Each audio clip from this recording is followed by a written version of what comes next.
different video.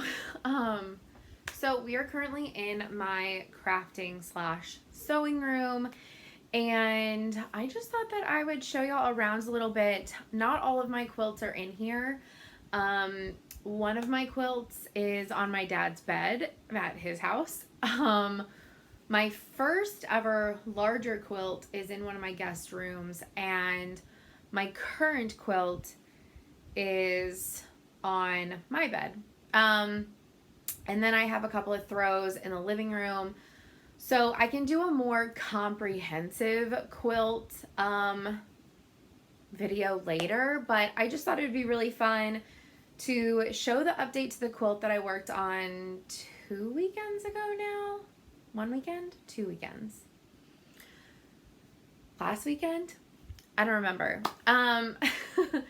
And a couple other things in this room.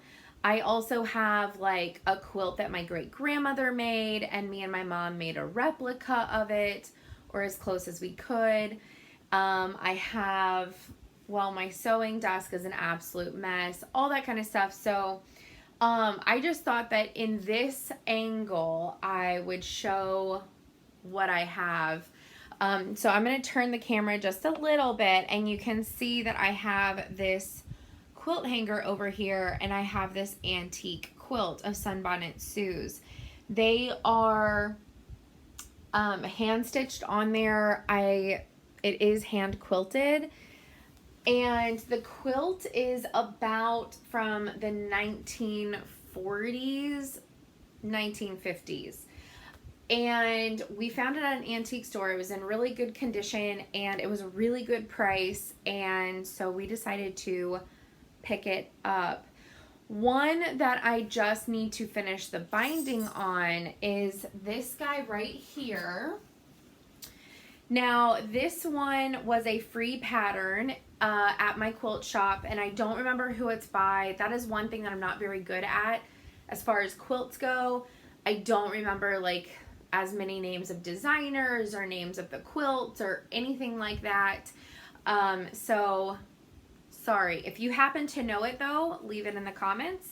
But this was a freebie at my quilt shop if you bought the fabrics. Now, they had some picked for it, and I wanted to do it in more of the reproduction fabrics. I wanted to do it in more of the Civil War reproductions, and I mixed in a few like more modern day like tone on tones, but I also threw in some of those Civil War prints like these and this red. So this was a patriotic quilt that was available several years ago. I'm trying to think, this might have been done in 2014, and all I have left is to finish whip stitching the binding. Yes, I know, I'm trying to not be as lazy, and that's why Cassandra and I are getting on a get our quilt stuff kick back out at least once a month. So hopefully maybe I can get this done before July. Maybe this can be my project for June. It was my first time ever using half square triangles, and I used Fangles. And if you've never used Fangles for half square triangles, they are absolutely amazing. These are 4-inch triangles, but basically you just take your fabric and you sew down the dotted lines, and then you cut along the solid lines, and it makes all of your half squares, and they're very easy from there to put together. So I love Fangles. Big fan. Okay, and I don't know how long this video is going to be. I'm mainly going to show like what's in my closet, and then talk about the next quilt that I'm working on, some ideas for that. I'll even show you my quilt design graph composition book. And okay, so let me just show the update really fast of the quilt that I finished last weekend. I already have somebody picked who's going to quilt it for me, but she has some stuff going on right now. So it'll be a few months, which is fine because that's the kind of thing that you need to save up a little bit for anyways. So this is the back. It's just this fabric, which correlates. And then I put a big patch of the variegated green that I used as grass in my quilt. And so it's just the same design on each side of the variegated green, and that's going to be the back. I do want the green going horizontally across the back, so it is technically directional, but not drastically. My quilt, it's technically not done. So something that I had started doing, and there's one on this one. Okay, so something that I had started doing was I was coloring a single house in each square of the quilt. And I have 8 out of the 20 squares colored, but it was something that I could do once it was done being put together. So I do have to finish coloring in little houses, but that will get done before it goes to the quilter. But okay, so I have, that's a better angle anyways. So basically y'all just fell on the floor and I had to readjust. So if it's a new angle, that is why. So I have the green border all the way around, but this is my quilt square. So, all right, so we have the little patch of grass, and then these are like little gardens and parks around each neighborhood. So it's really big. It's going to be a lap quilt, but it's going to be really hard for me to show you the whole thing. But this is it. And this is called my London Gardens. I fell in love with these 2 florals. They are a part of the same collection. And that collection is, this is really old. It is by Garden by Maria V. Montiel. And so the 2 florals are from that collection, and then the little houses are a part of the collection from, it's called Our Town, designed by Michelle D'Amore. And basically those 2 collections came out at the same time and were at my quilt shop, and I fell in love with them, and I was like, I really want to do something with that, with the black and white tones with the crazy florals. I just thought it would be really cool. So I decided to name it my London Gardens, and it was going to be a featured house in each neighborhood surrounded by their beautiful gardens. I designed it to where it made this really cool like stepstone, and then it goes the opposite direction on the other half as well. I did design my blocks. If this design exists somewhere else, I do not know about it. But whenever I found these patterns, now this is my Quilt Designs book, and I'll show you a couple of the original things that I've put in here. I was gonna do a Thangles chevron quilt, which is not like that original, but I designed a Snoopy quilt that actually says Snoopy and was going to be mixed in with some embroidery pieces. Who knows, that may still happen. I like doodled. I had a certain like fabric, and I doodled like where I was going to place all the different pieces because it was a layer cake. I do want to eventually do this quilt. I don't know what color, but it is beautiful. Okay.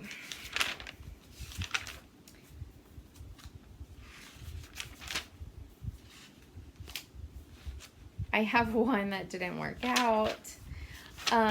Okay, so this is the neighborhood quilt doodle. So basically, I just kind of doodled out what I wanted like the neighborhood to look like. I did all of my calculations for how many I needed of each type of each fabric, the sizes that they needed to be. Then I designed the 4 quilt blocks and the layout that I wanted it to be. And then I did it in a colored, so like each main part was colored, so that way I could see like the pattern of the 4 different blocks. And then these were my border calculations, and it was meant to be a lot bigger, but that was also right after I got my new bed, and so I needed a bigger quilt. But since it's been so long, my taste has kind of changed for what I've done in my room, so I have a new quilt planned for my room. But let's dive into my fabric collection.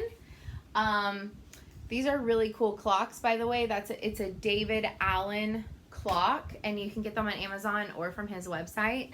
And there's a couple different styles of sewing machines. And that was given to me as a gift for Christmas this last year. I have a doorstop. Okay, so in here I have my ironing board that pulls down. And then we have the closet. Okay, so in this top bin up here, I have a bunch of fabric. Okay, it's like a bunch of fabric that was gifted to me. It's a lot of florals, and that's why I've kept it, because I don't know, one day I'm thinking like maybe I'll make some type of like, I don't, what is it called with the hexagons? Like the flower garden.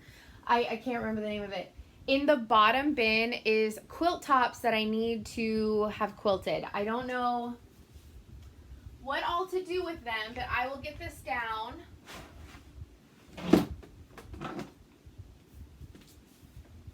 I'm not going to show you all my entire fabric stash. That's a bit much.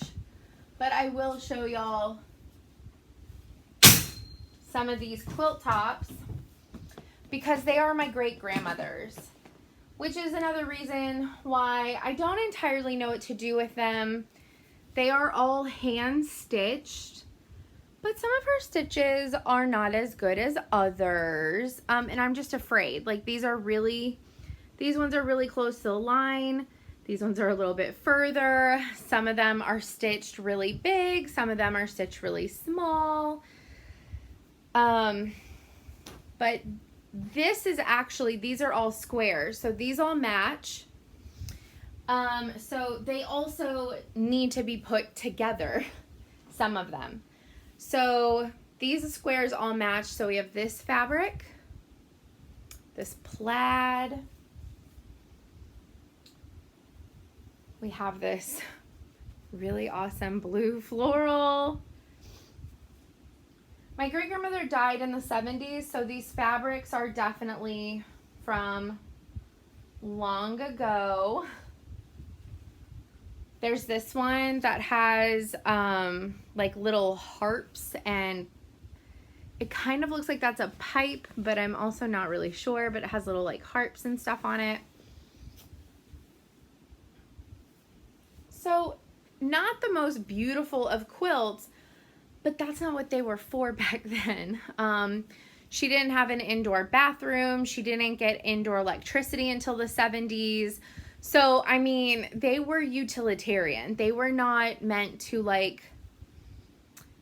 they were meant to be used and abused. They weren't meant to just go on your bed and be these like beautiful things. I love this one. This one is my absolute favorite because of all the roses. It's a very primary color floral print. There are a lot of florals, which I'm totally okay with. I like this one too. This would probably be my second favorite because of the rose baskets. I just really like them.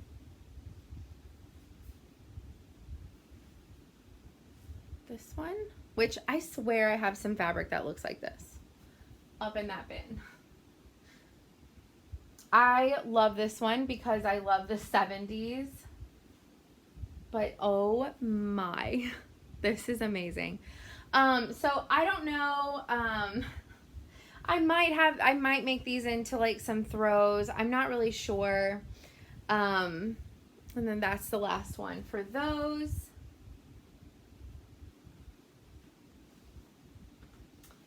Okay, and then we have this one. And I did take one of my great-grandmother's quilts, and it was just squares. So we made it a tie quilt, and that's why I'm worried about these and not getting them like heavy panto quilted because a lot of it came apart. Her stitches came apart with wear and tear of using that quilt, and it was just solid squares, so I don't feel as bad, but I don't know how I would repair it. You know what I mean? So these I really want to be careful with. So this is the square for this one, but there's all kinds of fabrics in here. So this one's fully put together. There's this really nice light floral. I know that my mom said that some of this fabric was just random stuff that she had. Some of it came from clothing that she had made the kids over the years. Look at these cute little turtles. But it's all fabric from the 70s and earlier. So some of it is just stuff that she had. There's duplicates in here. There's some crazy prints. Here's some interesting flowers. Really, some of this really reminds you of like the Brady Bunch. I love this 4s square right here because I love those. This is super psychedelic right there. So again, not the most beautiful of quilts, but my great-grandmother made them. So I love them. I just don't entirely know what to do with them. And that's my biggest dilemma. I did have one of my Quilt Guild friends say that I could find somebody who could like make them into like teddy bears or something and maybe like share them with some of my other family members, which might make more sense for the ones not made into a quilt top yet. Like maybe like 1 or 2 individual squares could make a teddy bear, maybe. And the 2 or 3 that I really love, like I could just make those into like pillows for myself. But I don't know. I need some of my quilty friends to look at them even more. Okay, so this was not made by my great-grandmother. This was also an antique store find. It's just a top. It's from a local lady. They said that she made this in like her 80s or 90s. We got this in about 2006 or 2007. I want to say 2007. It's so ugly. It's gorgeous. It's all hand pieced. It's all hand done. Her stitches are great. I really, really want to have this one quilted. I love these colors, and it's not picking up as orangey like macaroni yellow as it is, but this straight up looks like old crusted Velveeta, I'm telling you. That's probably closer to the color right there.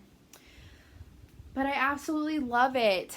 I want to have it done with a solid back, and then I'm thinking like a teal from the Kona line as the binding to like really pop these colors. But this was a local lady here where I live, and she passed away, and I guess her family had an estate sale and we're not quilters. So there was a couple other tops and stuff and like full quilts that were at the antique store, but they weren't as much my style. And I think we bought that quilt top for like $25. They do not price quilts in our antique stores very expensive.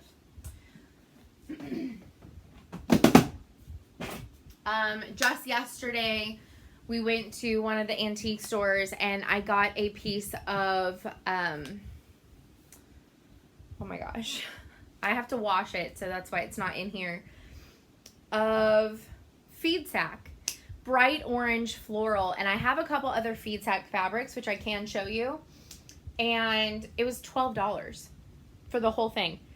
And it was from a feed company in Texas, which I thought was really cool because I haven't gotten a feed sack from Texas before, and I've never seen one that was that vividly bright orange with white. It was gorgeous, so I had to have it. Okay, so I keep my fabrics semi-sorted by project in one of these like sweater holders. Okay. So the bottom one is a bunch of Snoopy stuff. It's a bunch of Snoopy fabrics and these seasonal blocks that I had started embroidering. So I drew them out, and actually my friend Mallory did the crayon coloring for them. I haven't embroidered in so long, but I was gonna make a year-round Snoopy quilt. I just need to embroider them. So that would have been May, Halloween, Thanksgiving, and then there's a few others in there. But so there's those. I have in that one, the second from the bottom, that is a bunch of Texas fabric. So I have like Texas panels from the Quilt Around Texas from a couple years ago, from a couple of the different years. So I have like blue bonnet fabric, wildflower fabric, barbed wire fabric, star fabric, bandana fabric. I have things that are Texas-y, okay? The one right above that is all my Halloween fabric. This is the next quilt I'll show you in a minute. These are some of like my randoms. There are a few things in here that are geared towards certain projects. And then these are like my smaller scraps that I use to make my little cross stitch pillows. I do have this little set. This is the Marblehead Pleasing Pastels.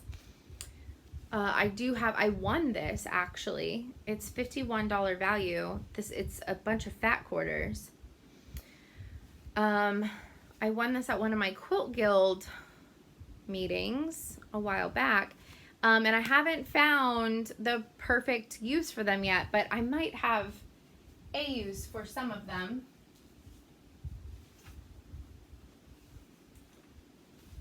I have another one of those on this side, and it is much more empty. I have some muslin for embroidery. I have some fabrics from around the world whenever I did an international swap with several people for stitching. I have a little bit more of some stuff from my great-grandmother. Okay, so I need to take out the basting on this. So this is one of her quilt squares. It's massive.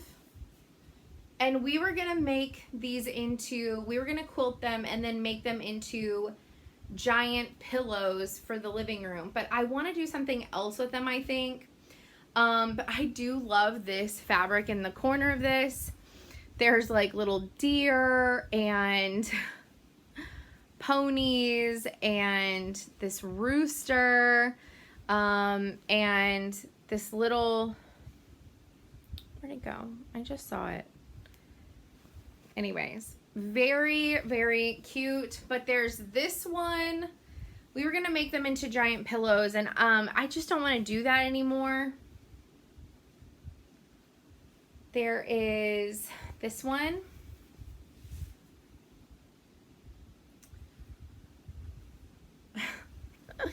Some of these fabrics. This one is not my favorite, but it's so hodgepodge.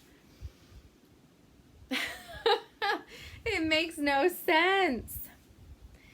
Okay, there's 2 more. So there was an odd number of them. That's why we were like, oh, we can make like pillows out of them and what have you. But they're just so big. I know that something can be done with them. I just don't know what. So they just sit in there for right now. Because I truly just do not know what to do with these at the moment. So if y'all can think of anything or have any recommendations or anything like that, I am all ears. I love them, some more than others. But I do love them. You know, my great grandmother made them.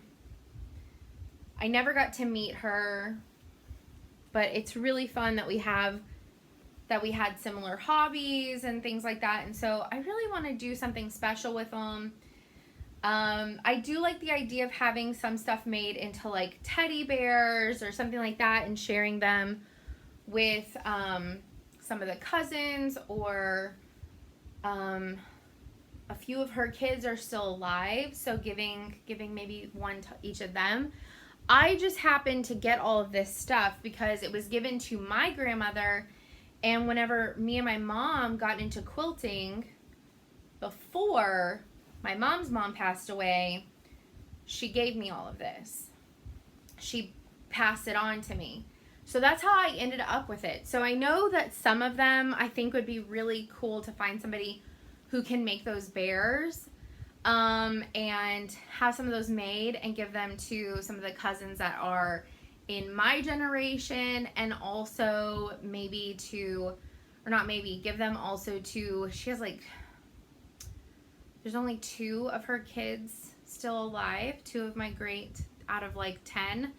So give them each one.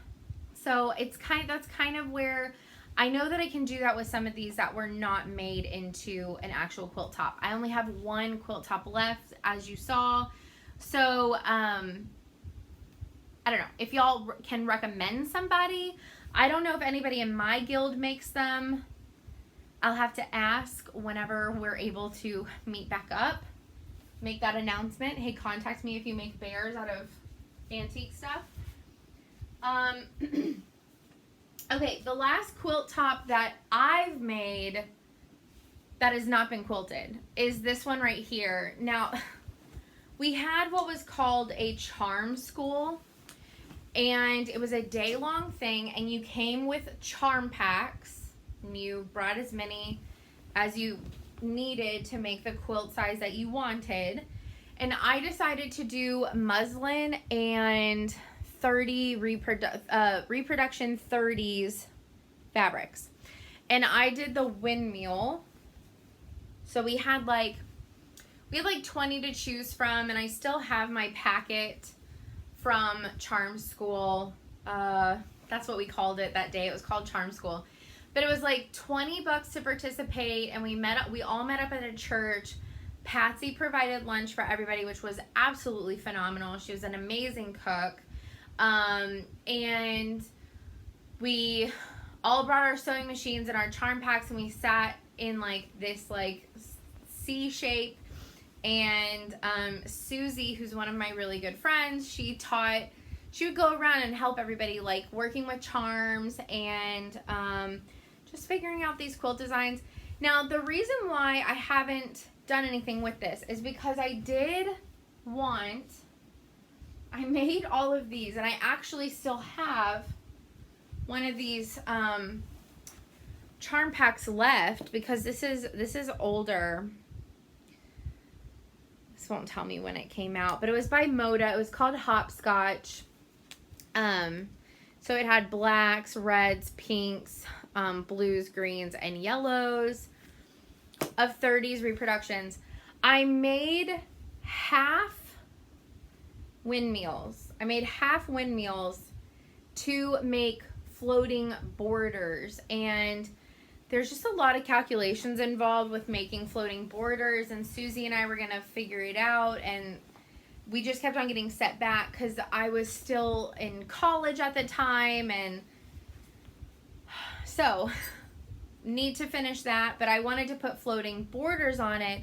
of half windmills to where they would line up still. So that was where like the big calculations were going to come in. We wanted, like I could just put in like a blank like muslin border and then come in with my other ones. But we wanted them to perfectly like line up. So the calculations would be different for the different sides. Anyways, it was just going to be a lot. And so it's just still not finished. Okay. Let's talk about my next quilt adventure. That's what this is. I'm going to pop this down one more time, so sorry for the loud pop.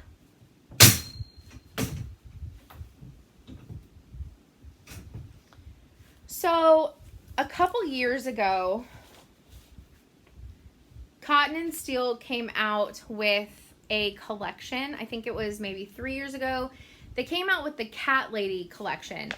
And it used to, on their website, they had free patterns. Now, I did print this, but you could download the PDF. So I do have the PDF of this. But after the collection had been out for a while, they would take down the availability of this PDF. I don't think that you can get this anymore. So, if you do like this pattern, it is called the Cat Lady Quilt. Maybe email Cotton and Steel and see if they will still send you a copy. But this is essentially the pattern. And I loved it, but I didn't love the Cat Lady fabric. Well, hold on. Unquote me with that, because this is the Cat Lady fabric. This fabric right here and the one on the inside, the inverse, is Cat Lady fabric. You can see it right here. Okay. I didn't like the whole collection enough to make this quilt out of the Cat Lady fabric. So that's that correction, okay? But not too long after, I don't know if it was the same year or maybe the next year, they came out with a new series or a new line, and it was called With Love from Porto. I did get some of the canvas linen of the collection. So there are these giant cats,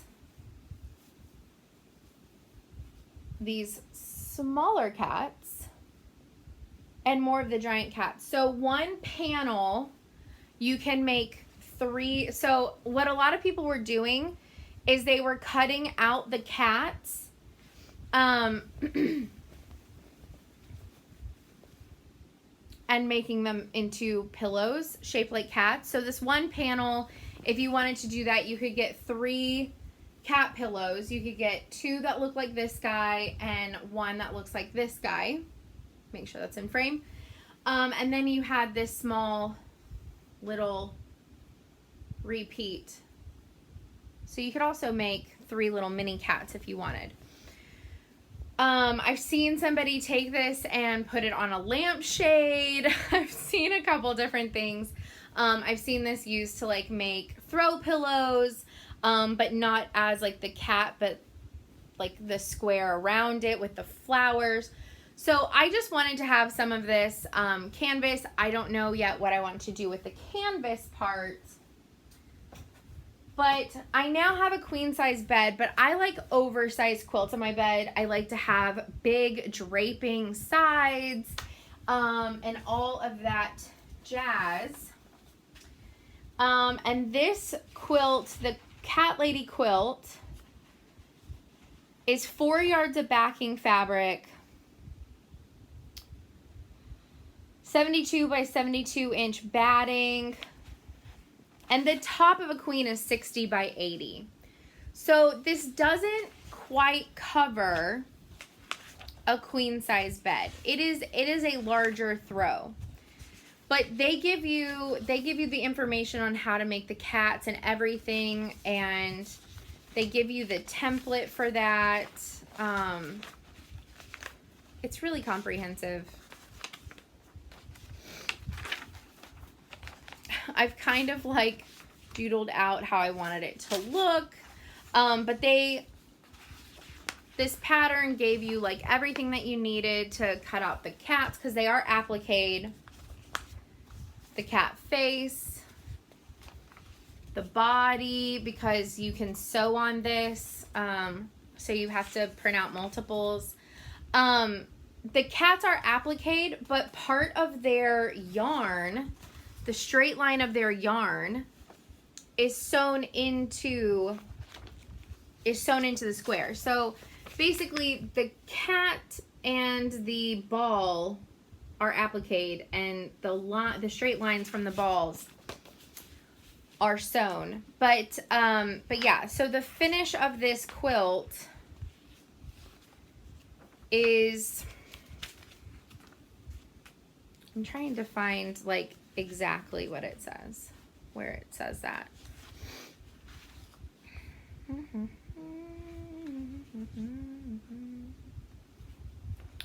This is a really nice chart, though, I will say. It's very nicely put together. Anyways, it's a little bit smaller than a queen size, like the bed. That's my problem. I would need to add a lot of borders. So I've kind of like doodled out like how many borders I would need to make it about 92 by 96. So like that's the original quilt right here. Right here in the middle, I would need to add like borders and all kinds of stuff. So here's what I have to making this. And it suggests, let me look at that really fast. It suggests 1, 2, 3,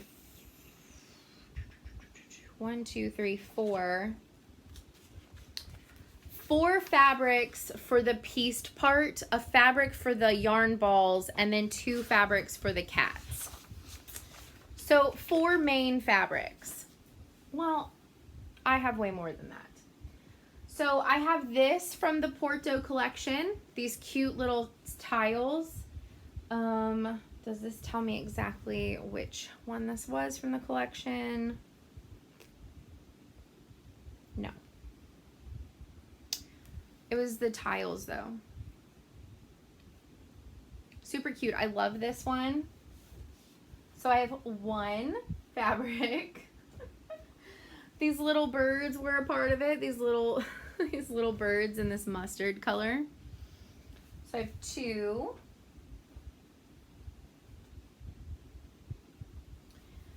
The little lemons were a part of the quilt. So that's 3. I just found this fabric, which I think is not from the same collection. This is not even by the same company. This is called Josephine by Camelot Design Studios. Not even close. Definitely not a cotton and steel, but look, I mean, the colors are close enough. They're pretty close. And there's a little bit of that like teal in some of it, so I'm not worried about it. Okay. So that's 4 fabrics. This is my favorite Porto fabric right here. Just all the little white cats covered in little blue flowers. So I have this guy. So that's 5 fabrics. And that is,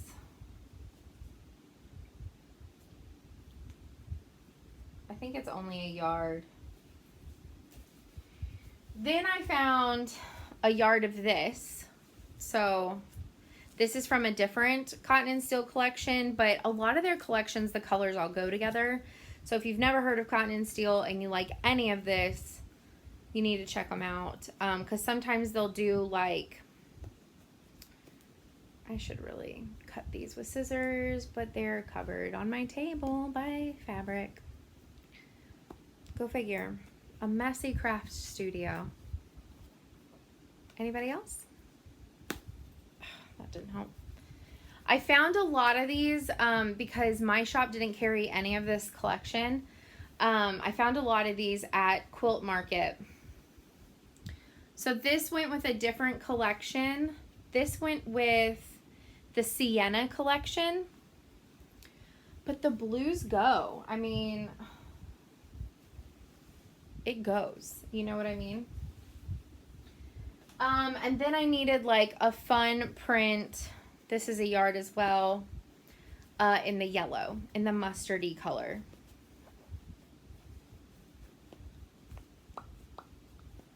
And the fabric that I have, this one, that is not a cotton and steel. I have just under 2 yards of it.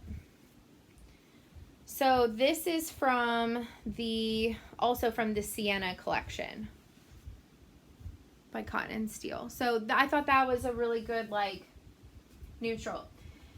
Now, this is another with Love from Porto. This was called the apron fabric. So this is how the bolt was done. So it starts up here, and then there's a surprise at the bottom. So they made this, and they had a pattern with this collection for you to make a kitchen apron. So it would have all of this at the top, and then at the very bottom, you would get the cute little Porto scene with the little birds and flowers. So I have this really small clipping of this, but I can use all of this in the main part of the quilt to help like tone down some of the colors.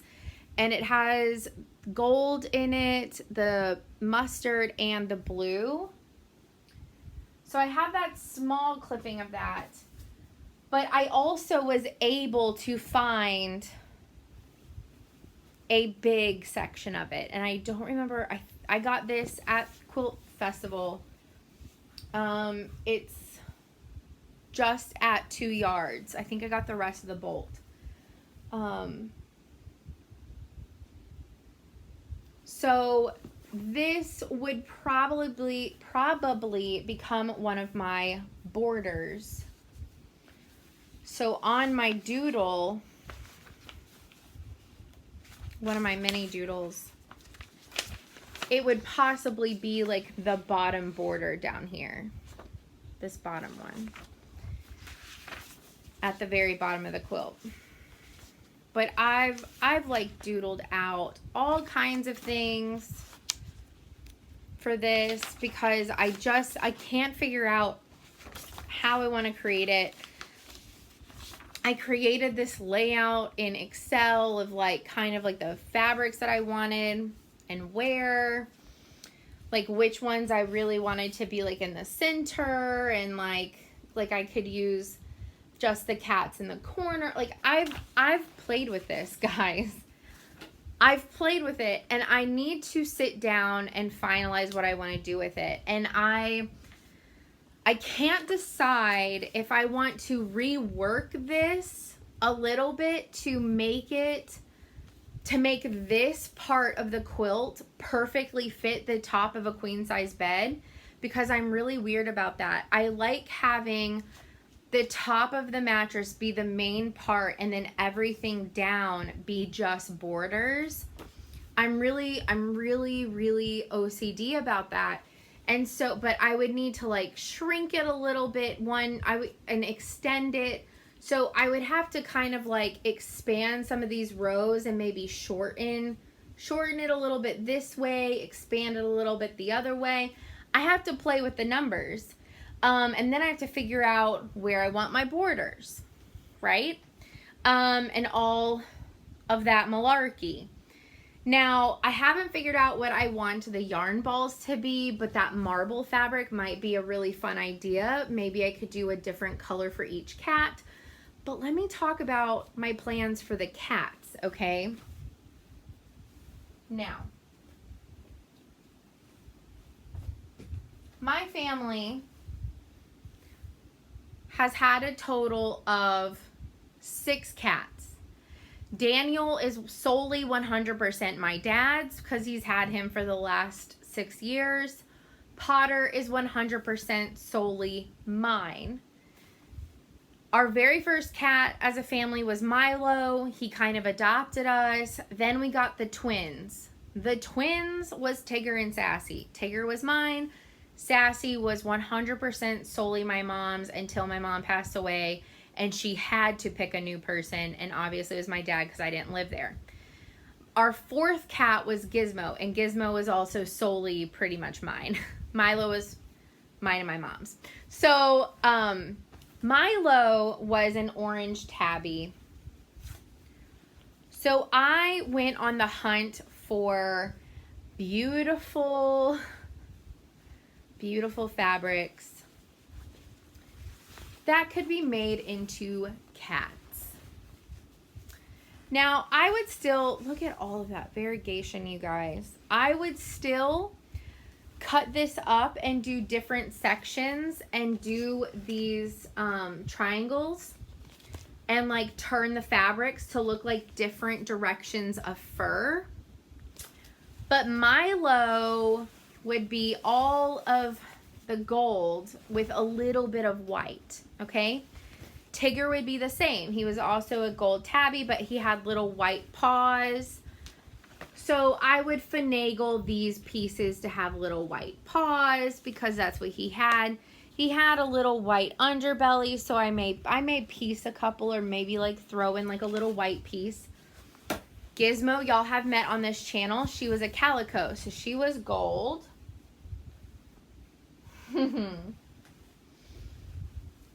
Blackish brown. Isn't that gorgeous? It's called Bison. This one is called, this is by Nuance in the color Hazel. And this one, like I said, it's called Bison. And this is Hoffman Bali Baltic 1895. So, okay, so there's that one. It took me forever to find a white. This one may not have a tag on what color it is. It probably doesn't. I got this at a different, I got all of these at different booths at Houston. I was on the hunt for cat fabric at Houston last time I went. This is the white. But whites are not just solid white, you guys. Whites have pinks and greens and blues and gray undertones. So this is perfect. So these are the 3 colors to become Gizmo's cat. And then obviously Potter would just be this one. So I have thought this out. This is why this quilt, this is why I've not quilted in so long. Because I have wanted this to be my next quilt. But I've just been at a standstill with all these little doodles. I need to figure out the actual measurements and finalize it so that way I can start cutting this fabric, right? I need to start cutting this. And obviously, since I want to make it so big, I'm going to need more fabrics if I don't want a bunch of parts like pieced together. And I'm probably going to make majority of the borders out of Kona, like solids that go really well with this color scheme. So that's a lot, guys. This video is way longer than I thought that it would be. I would like to show y'all more. I have some other like quilts in other rooms and things like that, but I just wanted to focus on what was in here. Some of my great grandmother's quilts, some of the stuff that I've done. Like I said, I've done others. They're in other rooms. So maybe, hopefully I can do another one of these, but this is my next big quilt project. Is figuring all this out. I'm gonna have to doodle it in my notebook. I'm gonna have to figure out in conjunction with Cotton and Steel's patterns, as well as in my notebook on how I can make this work for my ultimate vision. There's nothing wrong with reworking a pattern. You know what I mean? Like, I'm gonna use their skeleton, and the most I'm gonna do is like add some rows or like refinagle it a little bit. That's what I'm going to do. And add a crap ton of borders, basically. So, like I said, this isn't available on their website anymore.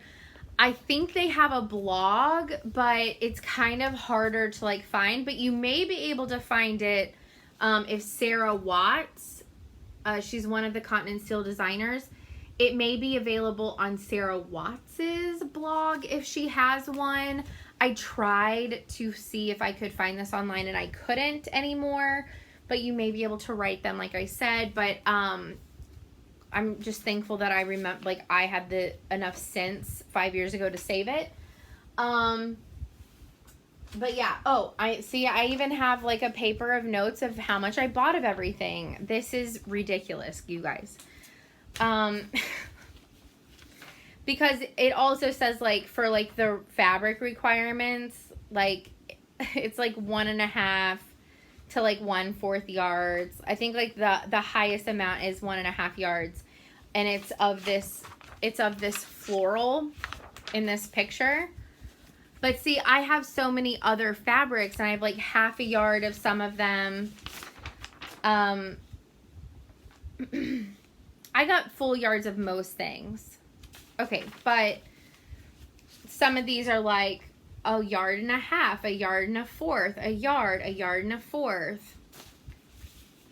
Well, I don't have that in the same fabric, so that's why I have like 6 or 7 that I can put in the main part, and I'm fine with that. Like, I can give everything like 3/4 of a yard and just have multiple fabrics, and use the top half of some of this apron fabric. But like I said, these beautiful, I mean, okay, and if I just hold up like the mustard and the blue, right? Just one of them. Look how cute these little kitties are going to be on this. So cute. But they're going to look more realistic. But that's what I think the marble fabric might be good at. That, or I'll find, I don't know. I'm also struggling with what I truly want the little yarn balls to be. Do I want each cat to have its own color? Do I want to make them all the same? I don't think I want to make them all the same. The most I might do is I might do like opposites. I don't know. And do like 2 colors. Or not the most. The least I would do is at 2 colors. Anyways. That was a lot. I hope that y'all enjoyed the video. I know several of y'all wanted to see my quilt stuff because a lot of you are quilters as well. I do have more to show y'all. But that is majority of it. It's in this closet. It's ready to be done, or it's ready to be quilted. That's majority of my quilt stuff, and I just have randomness bits and bobs here and there everywhere else. So hopefully that you like this video. Give it a thumbs up if you did. Leave comments down below. Like I said, if you have any suggestions for the stuff to do with my great grandmother's quilt blocks and or her quilt. And yeah, that's about it. I'm excited to get back into my fabric world and not just stick with my cross stitching. So I'm really glad that we've reignited that love for that this over the last month. So there's going to be more of this coming. It won't be another 5 years, okay? But anyways, I really hope that y'all enjoyed it. Thanks for, if you made it this far, thanks for lasting almost an hour, and I will see you next time. Bye, guys.